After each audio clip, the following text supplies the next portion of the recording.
राधे राधे गुरुजी। हाँ हाँ बेटा, राधे एक राधे। प्रश्न करना है। कल आप जैसे बोले कि हमें पूजा करते समय अगरबत्ती नहीं दिखाना चाहिए। हाँ। पर हमारे कलकत्ता में तो हर एक पूजा में अगरबत्ती ही ज्यादा दिखाए जाते हैं। कलकत्ता में नहीं, हर भारत में ना अगरबत्ती की प्रचलन है। लोगों को पता नहीं है कि बांस नहीं जलाना चाहिए।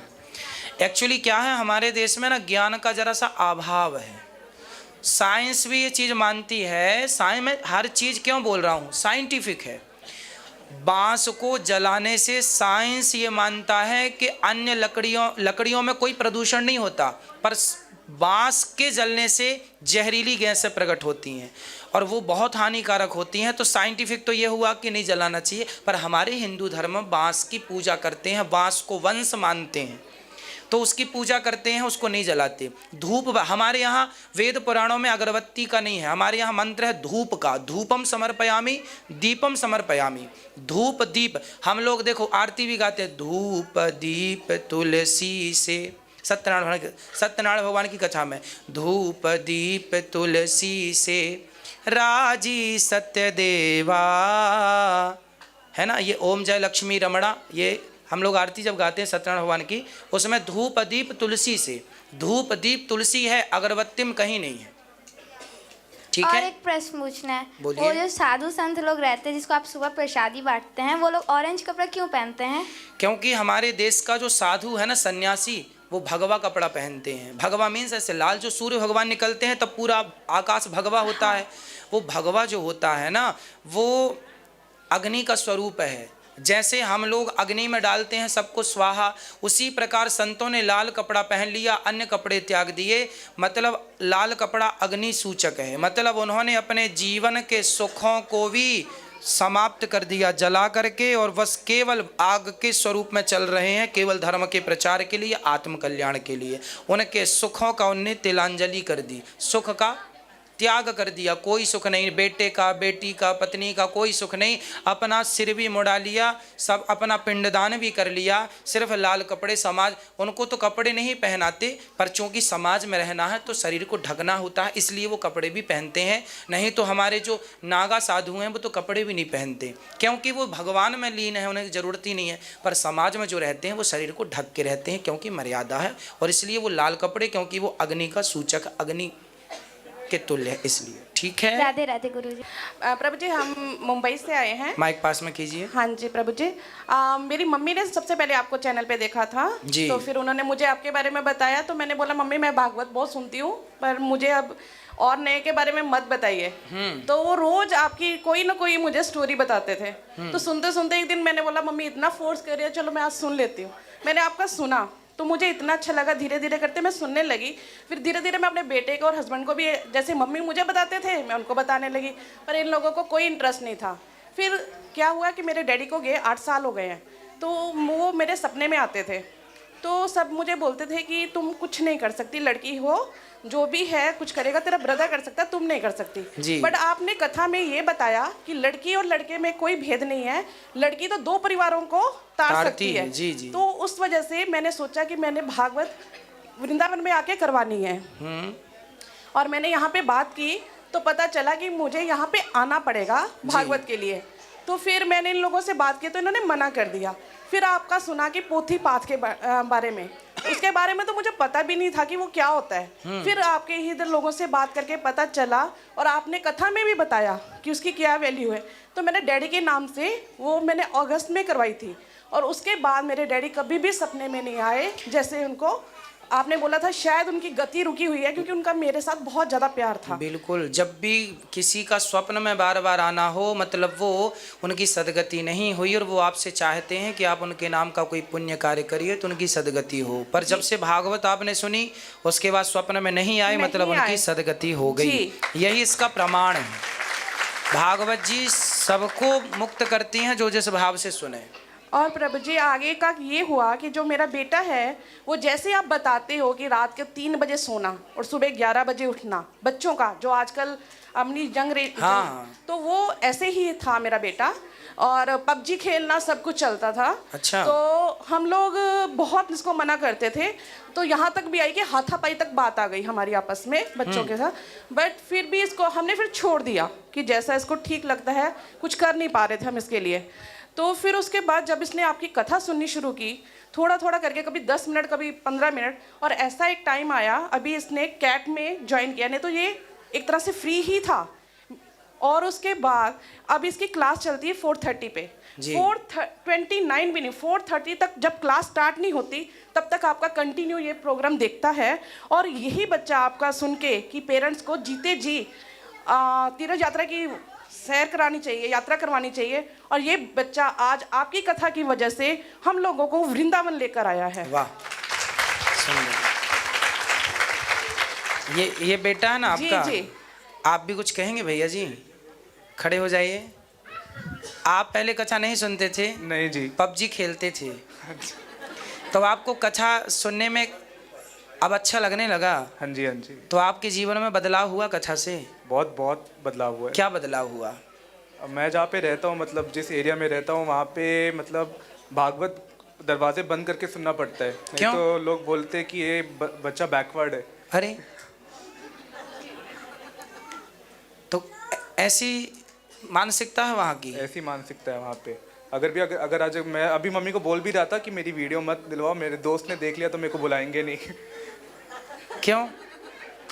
उन दोस्तों को समझाओ कि बेटा हम सही कार्य तो कर रहे हैं, बिहारी जी का दर्शन करना, कथा सुनना, एक सही लाइन पकड़ के आगे बढ़ना, इसमें क्या बुराई है? और यदि ये बात किसी को बुरी लगे तो ऐसे लोगों की परवाह भी नहीं करनी चाहिए। हाथी चला बाजार, कुत्ते लगे हजार, फिर बोलने वाले बोलते रहें, बोलने दो।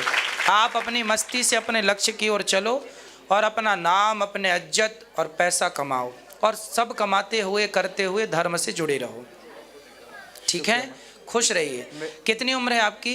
मेरी 20 साल है। 20 साल की उम्र है इनकी, और ये बहुत पबजी और गेम में थे, लेकिन देखो कथा ने इनको भी मोटिवेट किया, परिवर्तित कर दिया, कहाँ से कहाँ लेकर आई। इन आपको कुछ कहना? खुश रहिए, आप सुखी रहिए, प्रसन्न रहिए। महाराज जी, मेरे को ये बोलना था, आप जिस तरह से साइंस से रिलेट करते हो कि जैसे गाय कार्बन डाइऑक्साइड लेती है और ऑक्सीजन छोड़ती है, और अपने जो द्वारिका ऑक्सीजन ही लेती है, ऑक्सीजन ही छोड़ती है गाय जी। अच्छा, सॉरी। तो वो सब कुछ, मतलब जैसे आजकल के बच्चे सोचते हैं कि साइंस से भागवत का कुछ रिलेशन नहीं है। लोग सोचते हैं कि जो अपनी बाइबल है, ग्रीक माइथोलॉजी है, वो ही सब कुछ है। तो आपने जो प्रूफ किया है कि जो साइंस है वो अपनी भगवत गीता में सब लिखा हुआ है, उससे बहुत मेरे को लगा कि हाँ, मैं क्योंकि साइंस पढ़ता था, तो उसके बाद मेरे को ज़्यादा विश्वास हो गया। बिल्कुल बिल्कुल, हमारे सारे ग्रंथों में पूरा साइंस भरा पड़ा है। पृथ्वी से सूर्य की दूरी साइंस को अभी पता चली ना, कुछ वर्षों पहले। हमारे यहाँ हनुमान चालीसा में लिखा है, युग सहस्त्र योजन पर भानु। पृथ्वी से सूर्य की दूरी कितनी है, यदि इस चौपाई का अर्थ कर लेंगे तो पृथ्वी से सूर्य की दूरी निकल आएगी। ये साइंस को आज पता चला, हमारे तुलसीदास जी ने सैकड़ों साल पहले लिख दिया। तो अब उसको हम लोग ना पढ़ पाए, नहीं समझ पाए, वो हमारी गलती, हिंदुओं की। यदि हम पढ़ लिए होते तो आज हम सबसे बड़े रिसर्च करने वाले होते दुनिया में, हम लोग आगे होते साइंस के मामले में, जितना भी टेक्नोलॉजी उसके मामले में। लेकिन टेक्नोलॉजी, आपको पता है जर्मनी में हमारे वेद रखे हुए हैं और वेदों के आधार पर रिसर्च हो रही है। आपको मैंने साइंटिफिक बोला था ना कि अंतरिक्ष में ओम की ध्वनि गूंज रही है। हाँ जी। कितना बड़ा साइंस है ये वेद का पहला मंत्र है हमारा, ओम उच्चारण। और वो साइंस प्रूव कर रहा, मैं नहीं प्रूव कर रहा हूँ, क्रिश्चियन लोग प्रूव कर रहे हैं जिनकी बाइबल है। वो कह रहे हैं कि नहीं जी, ओम निकल रहा है यहाँ से, साइंस कह रहा है। हाँ हाँ बोलिए। राधे राधे। राधे राधे। प्रभु जी, एक बात ये है कि मेरी आंखों का 3 ऑपरेशन हुए एक साथ जी। मुझे बिल्कुल दिखाई नहीं देता था। हाँ। तो इसीलिए ऑपरेशन के बाद मैं इसलिए बेटे को बोल रही थी कि मैं जाने के लायक नहीं हूँ, क्योंकि मुझे डॉक्टर ने भी बोला कि अभी बाहर नहीं जाना, कि कुछ भी हो सकता है, रिजेक्शन लग सकता है, क्योंकि मेरा कॉर्निया चेंज हुई है। तो प्रभु की इतनी इच्छा, इतनी कृपा हुई, आपकी कथा की इतनी कृपा हुई कि आज मैं भगवान के दर्शन आराम से कर पा रही हूँ। वाह, देखिए भगवान सब अच्छा करते हैं। पता नहीं लोग क्यों दर दर की ठोकर खाते हुए भटक रहे थे, भगवान की शरण में आए, सब ठीक होने लग गया। हाँ, सुंदर, खुश राधे रहिए। राधे। ये बहन कुछ कह रही है इनके। हे हरि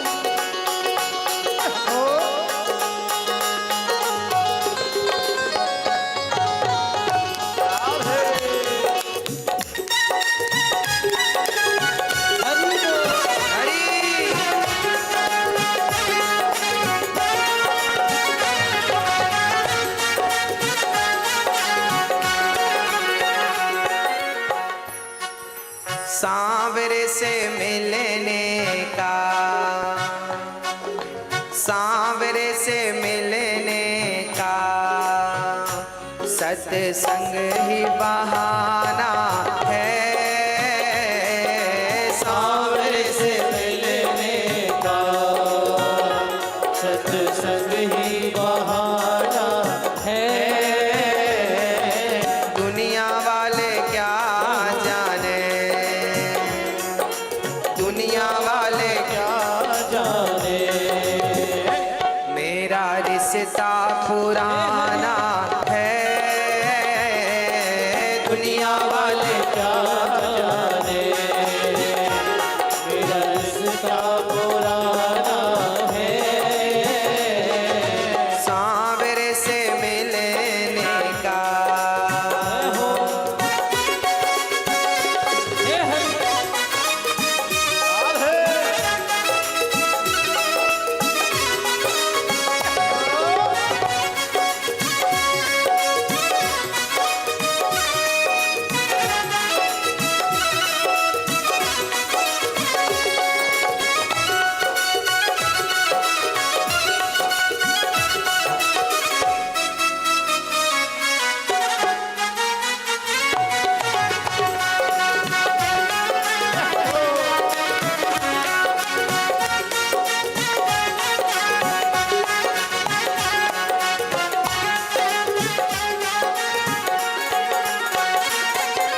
द्रौपदी पुकार रही,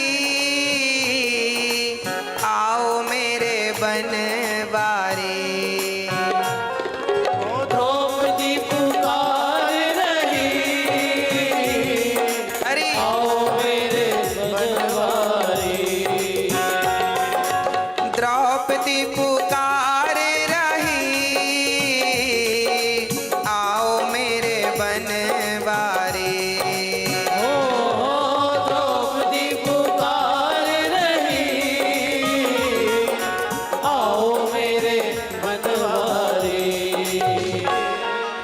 चीर बढ़ा जाओ मेरा,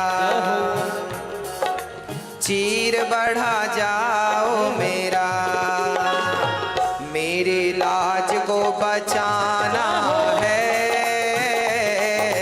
चीर बढ़ा जाओ मेरा, मेरी लाज को बचाना है। सांवरे से मिलने का सत्संग ही बहाना है। सांवरे से मिलने का। जय हो। हरि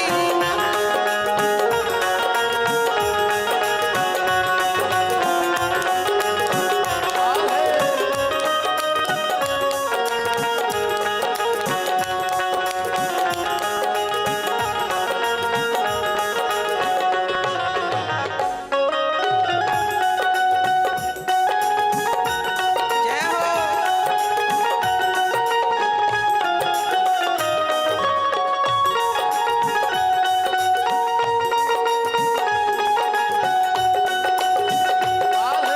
शबरी पुकार रही,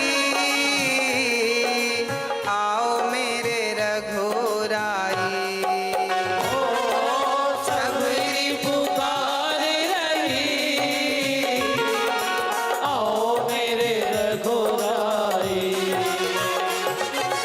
सबरी पुकार रही, आओ मेरे आ जाओ। सबरी पुकार रही, आओ मेरे रघुराई। खट्टे मीठे, खट्टे मीठे, खट्टे मीठे बेरों का खट्टे।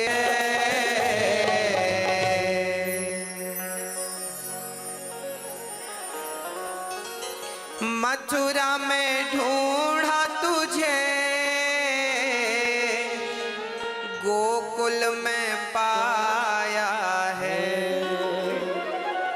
मथुरा में ढूंढा तुझे, गोकुल में पाया है। वृंदावन की गलियों में, वृंदावन की गलियों में मेरे श्याम का ठिकाना है। सांवरे से मिलने का सत्संग ही